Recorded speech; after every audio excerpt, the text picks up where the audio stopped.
if this is your first time joining us or using GoToWebinar platform, you can ask questions one of two ways depending on how you logged in. You were given an audio PIN code. So if you enter that code when you logged in, you can raise your hand, I can unmute your line, and you can verbally ask your question.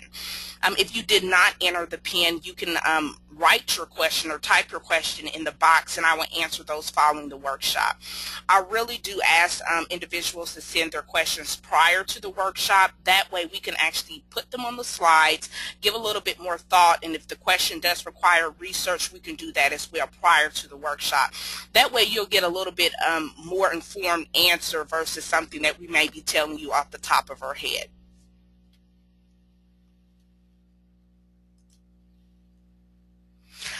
I do about a 30-second overview of Career Innovations. If you have not heard of us, we're an executive search firm. We were founded in 2007. That's when we launched. We're a referral-based firm, and we pride ourselves in innovative technology and locating the best talent for our clients. We also want to be able to give the resources to the candidates that we can't help. For many reasons, we have many candidates that we just can't place, either because we don't have the positions, we're not working in their particular area. There are many dynamics that may happen that we cannot work with or place every single candidate that comes across our desk. That's why we offer these free Q&A sessions on a weekly basis.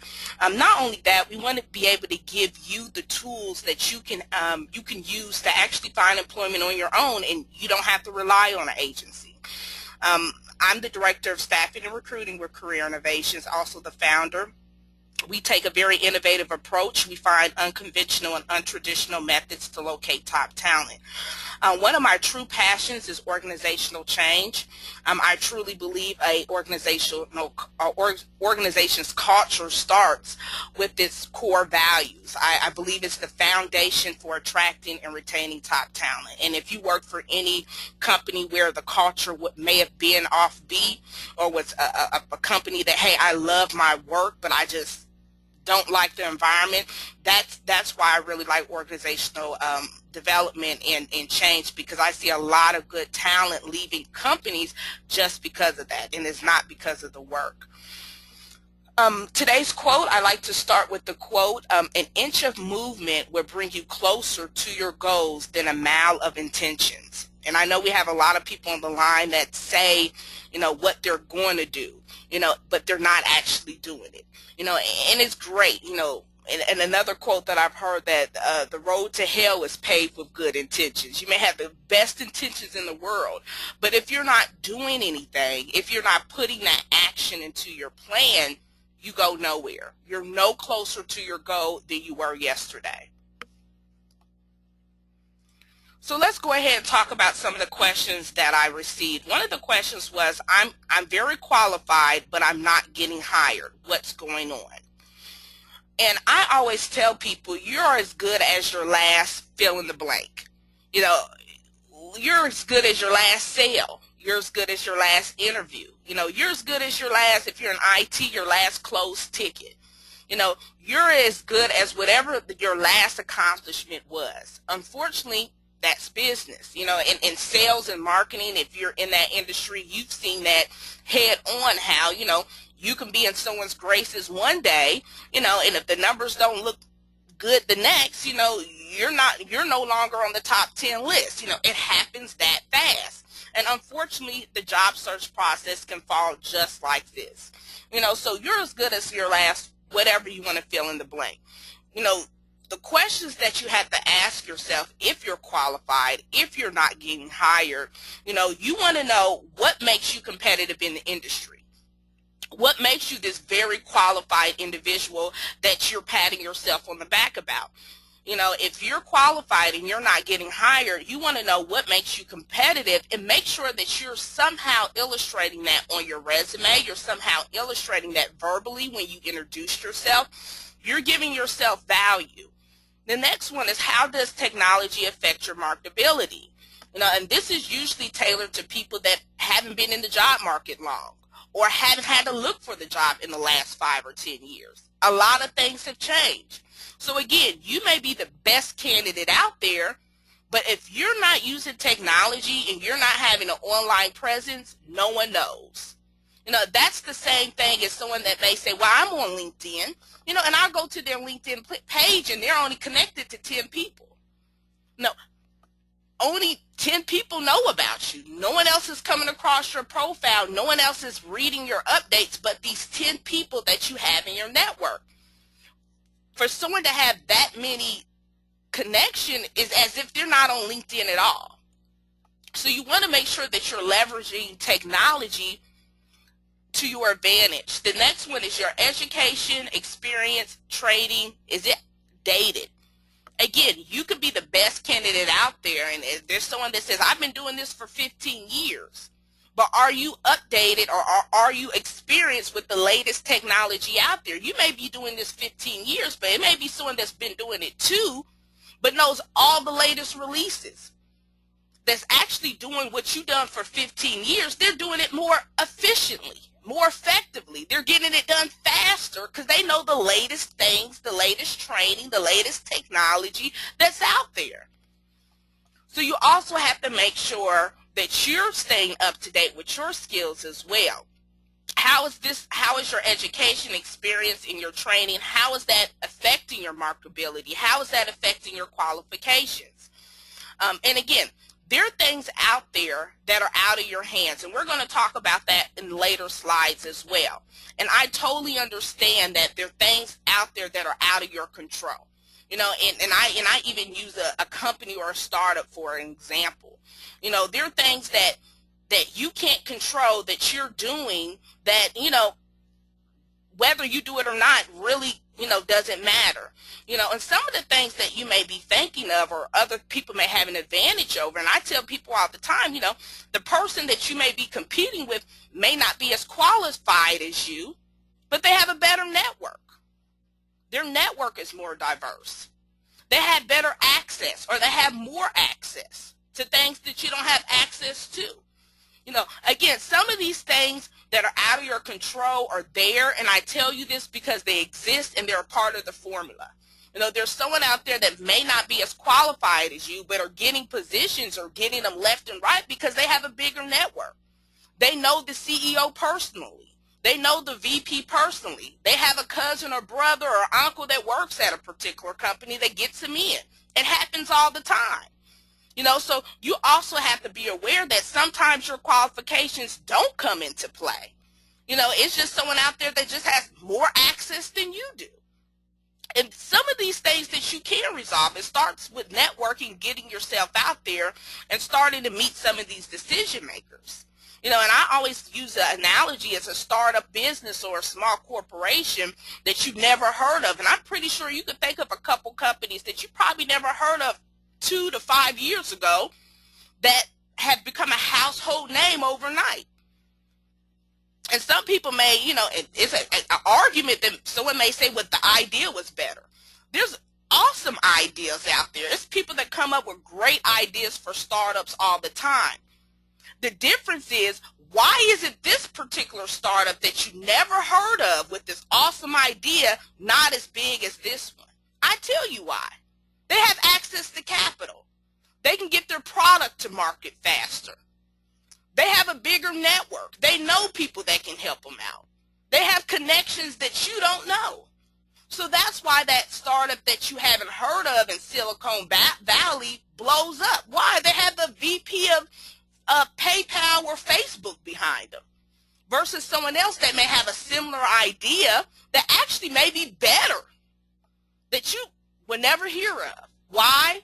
Because their access and their resources are limited.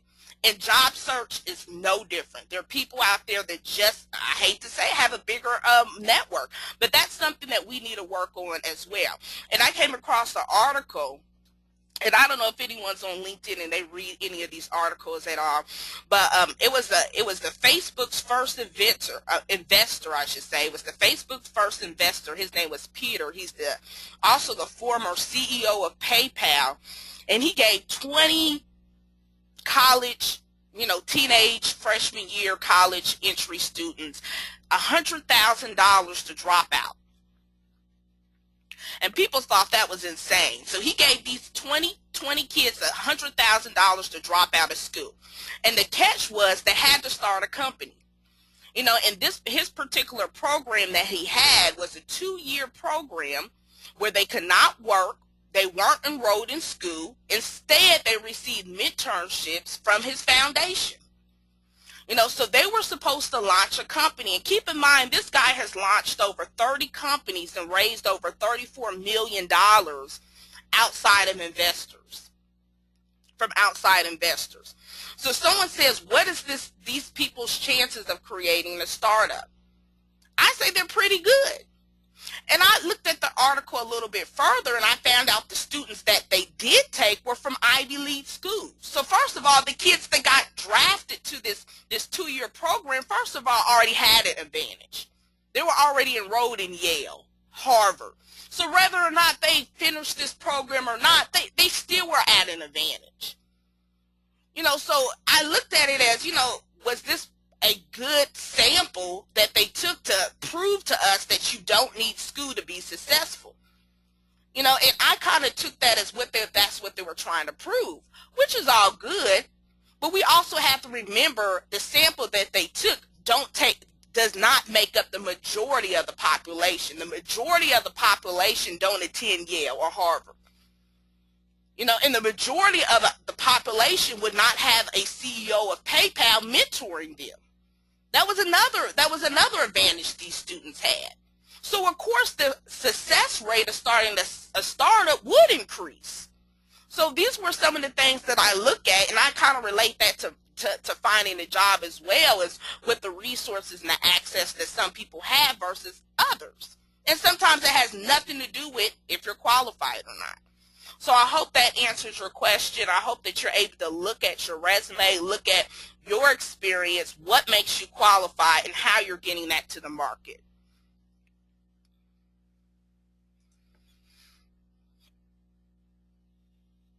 Next one is, it's a number game, quality versus quantity. And again, these are some of the challenges that people face, again, that are outside of your control. And I wanted to talk about that as well. Some of the challenges that I see people are facing that, again, that you have no control over could be a hiring freeze. It could be a position that's put on hold. It could be no communication. And when you get no communication, there's a lot of variables involved.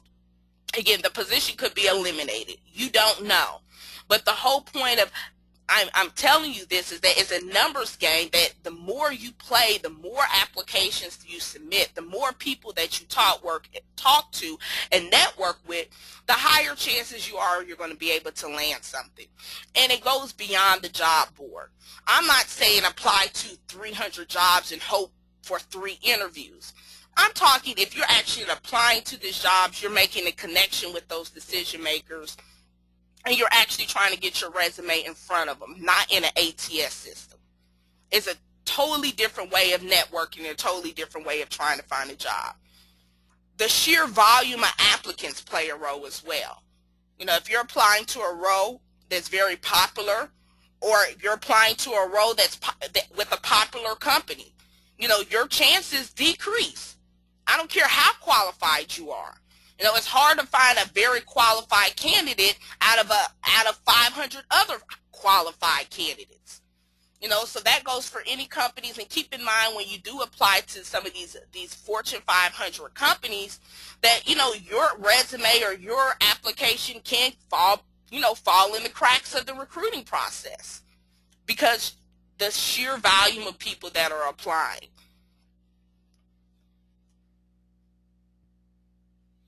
The next ones, these are some things that you have to take in consideration that may be out of your control. And I said expect turbulence, and I think I talked about this a little bit already. And it goes back to not being able to find a job in the time it takes to find one. And this goes back to the volume, the timing, the culture, the ATS, which is your applicant tracking system, and your internal factors. And as you can see, I haven't read. The highest factor I look at, or I would consider, would be the competition.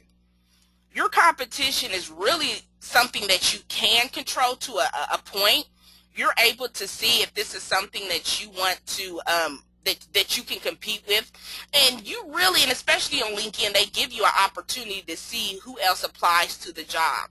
So you're able to see who else applies to this position. So you can take into account, how do I measure up? And again, it goes back to the timing as well.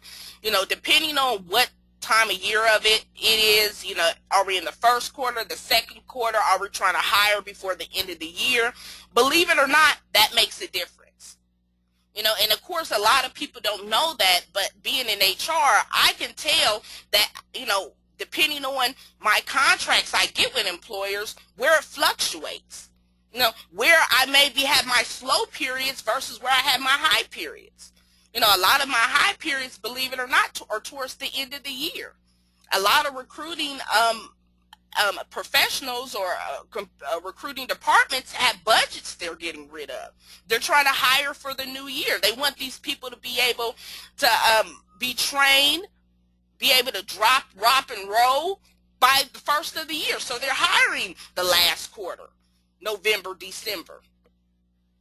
And keep in mind, a lot of people aren't applying at that time because it's around the holidays. They assume that, people are going to be out of the office, no one's going to be looking. And again, against popular belief, that's really what happens. People are actually looking for to hire towards the end of the year.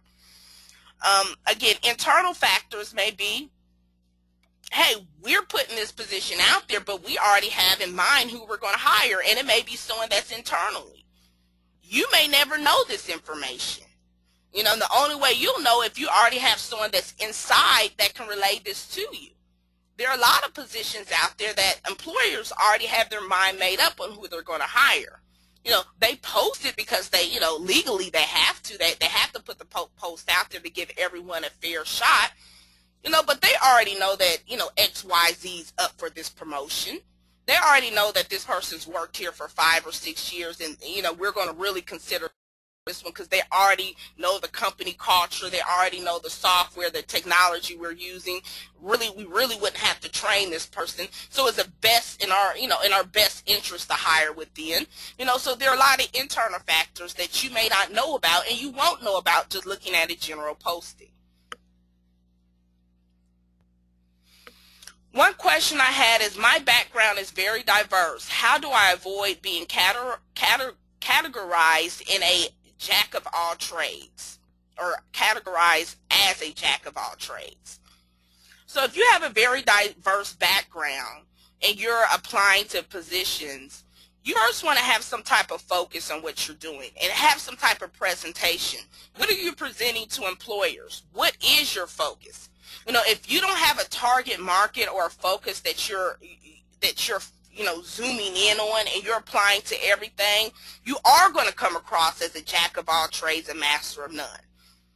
So you want to make sure that even though your background is diverse, there's transferable skills that you can put on your resume and make it a niche, or make it a particular industry that you're going to tailor and focus on.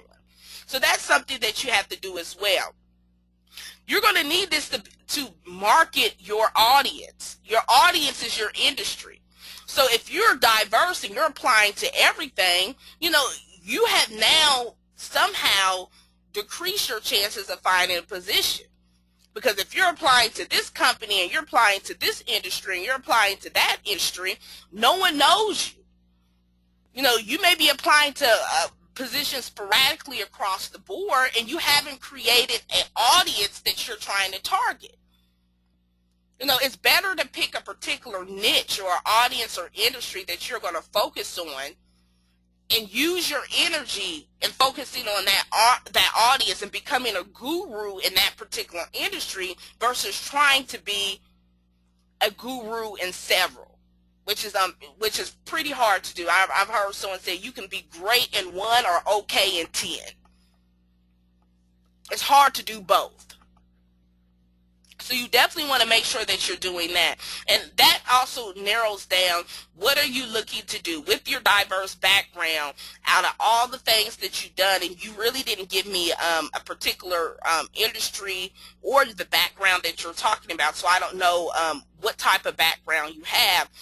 But with the background that you have, where do you want to work? What do you want to do? Who do you want to target? Once you're able to establish that, you want to start to list accomplishments in that particular market. That way, anything that's not related to that market, you need to get rid of because it becomes a distraction.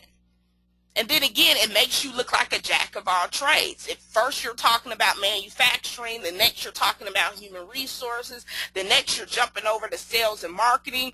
You know, I'm going to wonder, what job are you applying to? So you want to make sure that when you do find that target market, you're listing accomplishments that align with that target market. You want everything to be consistent and you want everything to connect. So that's something that you need to do as well. You know, so ask yourself, who are you going to market to? What's going to be your target market? You know, you may have to revamp your resume so it can look like that you are targeting this particular industry, and you want to list your accomplishments. That also should be known as your solutions. Once you do that, there should be no confusion on what you're trying to do. I should be able to look at your resume and know exactly what type of position that you are qualified for. So that's what you're going to have to do. One question that was submitted is about how to write a perfect resume. And again, writing a perfect resume is very subjective. I don't think a perfect resume exists. I think your resume should be more solution focused versus being perfect. You should be focused on how can you solve a problem for the employer. That's what your resume should focus on. Again, your resume may change hands, it may change audience, but it shouldn't change focus. It shouldn't change what the solution is or what you're trying to get across. So about writing a perfect resume, you should, of course, list what your overall objective is. I call it a profile, a summary. What are some things that you've done? I like to list accomplishments first before you really go into, or have that at least on the first page before you really go into, you know, your title, what you've done, you know, and make sure that you're making power statements. I call it the CAR, your conflict action resolution. You know, what was your conflict which you had? What problem did you encounter with this position or while you was in this particular role? What action did you take and how did you resolve it? That's what they're looking for, because again, we're hiring to solve problems. And you're going to have to come across as a problem solver and not just use the word. You know, I should be able to read your resume and see some accomplishments that you've done that brought value to the organization. So don't focus on having a perfect resume. Focus on being solution oriented and how you're going to be able to be a problem solver for that organization. And the ultimate question that you want to answer is, why should I hire you? And I tell people that all the time when they read their resume, and I tell them to put themselves in the employer's shoes. Why should I hire you? And if you can't answer that statement, or your resume can't answer that, you're going to have to figure out a way to put statements in there or accomplishments that answers the questions on why should I hire you. So that's something that you should look at as well. And I think that was all the questions I had this evening. I didn't have a lot of questions this week. So I am going to open up the lines to answer any questions. Again, I try to make this as interactive as possible. And I see my June and July workshops that I'm going to have coming up. I'm actually going to make these workshops individual workshops outside of the Q&A. So this is something that you're going to be able to view on an on-demand platform. So you're going to be able to go to the website and view these videos on your own. I'm not going to make these live. This is something I'm going to go ahead and pre-record and just make it available to the public so you can actually be able to view these on your own. So I'm going to open up the lines. If there's any questions, this is the time to raise your hand or type your question in the bottom box. I'd be more than happy to answer those. See if I have any questions at all right now.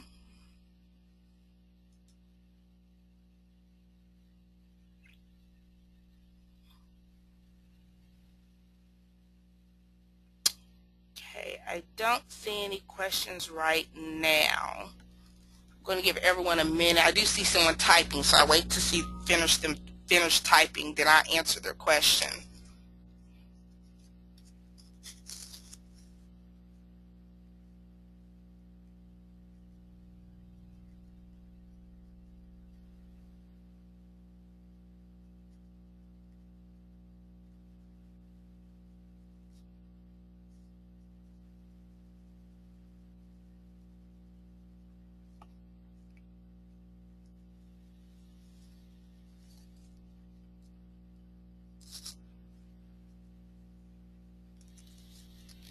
Okay, this question I have is, you talked about things that you can control. One of the things you mentioned were your connections. How can you control if your connections will give you leads? And that's a perfect question. You can't control whether your connections are going to give you leads or not. Again, you may have connections that you've been connected with for years that at the end of the day wouldn't help you. So you can't control whether or not they're going to give you leads. When I say things you can control how big your network is, which means that if you can't have a connection, or you have a connection that won't help you, or maybe in a position that they can't help you, you should have a big enough network that you can reach out to other people, or they can lead you to someone that can. So it's not about getting that person to give you a job. We're not talking about that you have a network of people that are waiting to hire you. We're talking about having a network of people that can lead you to opportunities. And again, your entire network may not be able to help you, but you also want to keep in mind, as you connect with people, you want to make sure you're connecting with people that can.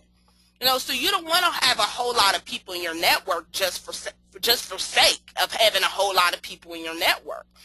So you don't want to become a person that just have so many people that you're not managing them, you're not networking with them, you're not really building a relationship with them. They're just there. You want to be able to have a network in which that you can leverage and utilize, and that takes some effort. I have a network in which that, I'm going to be honest with you, I can't reach out to every single person in my network, but I share articles and interests.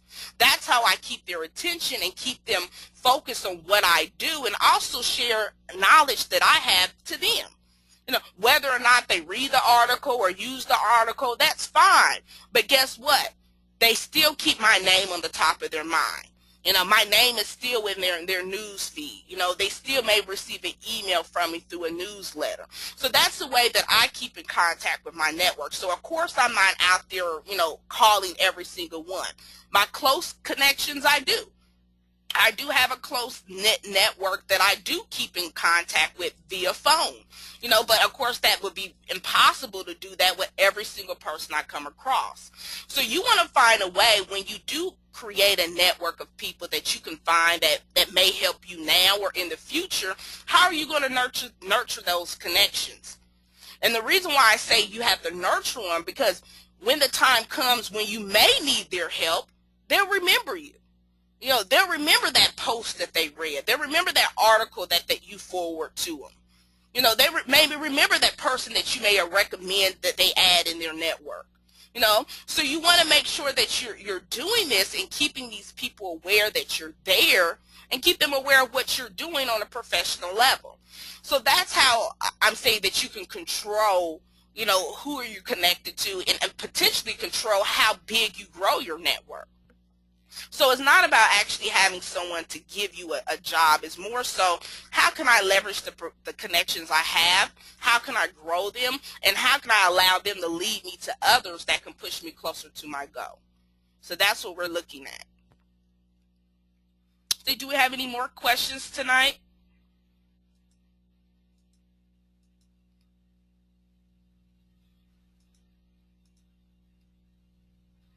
I don't see any more questions right now. We're at 7:30, and I usually want to end about 8, so I don't see any more questions. This is my contact information. If you come up with a question of any way, shape, or form, you want to sit down and have a one-on-one, I'm definitely open to that. You can go to the website and book an appointment, or you can shoot me an email and give me your availability. We can do that as well. If you're in my network, you'll definitely see some things coming up about our upcoming workshops that you can, view at your leisure. Again, I'm going to make those more on demand so you're able to watch these when your time permits. At the end of this workshop, there is a survey. You can answer. It's about 8 questions. It gives me a kind of an overview of how the workshop went, any questions that weren't answered in their entirety, any things that you'd like to see moving forward. Lets us know how we can better our best. So that's something I really do like all the participants to fill out. If you've already filled out one, no need to, but if you would like to, definitely go ahead to let me know how this workshop was today. If there's anything that you missed that you'd like to review, we'll be uploading this on our YouTube, and you can definitely take a look at that there because, again, this is recorded. Again, I don't see any more questions or any hands up, so I guess I'll be ending early. Thank you so much. Again, we do this every night or every Monday night from 7 to 8 Eastern Standard Time, and hopefully I'll see you next Monday with even more questions. Have a great night.